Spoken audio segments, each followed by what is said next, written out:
یہ کہتے ہیں کہ ایک مدرسے کا معلم نہایت اندخو اور سخت گیر تھا۔ وہ پھول سے نازک بچوں کو بات بات پر ڈانٹتا، کسی کے نرم گال پر تمانچے مارتا، کسی کی شفاف پنڈلی کو شکنجے میں کستا۔ آخر لوگوں نے تنگ آ کر اس سے مدرسے سے نکال دیا اور ایک نیک دل، پرہیزگار اور نرم طبع استاد کو لے آئے۔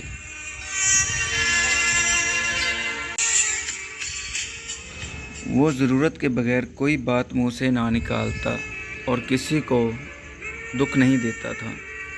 وہ رفتہ رفتہ طلباء کے دلوں سے استاد کا ڈر جاتا رہا اور وہ پڑھنا لکھنا بھول کر ہر وقت کھیل کود میں مشغول رہنے لگے۔ یہاں ایک دوسرے سے لڑنے میں لوگ مجبور ہو کر پہلے استاد کے پاس گئے اور اسے منا کر واپس لے آئے۔ کسی بزرگ نے کیا خوب کہا ہے، ایک بادشاہ نے اپنا لڑکا مکتب میں بھیجا، اس کی بغل میں چاندی کی تختی دی جس پر یہ بات سونے کے پانی سے لکھی ہوئی تھی کہ استاد کی سختی باپ کی محبت سے بہتر ہے۔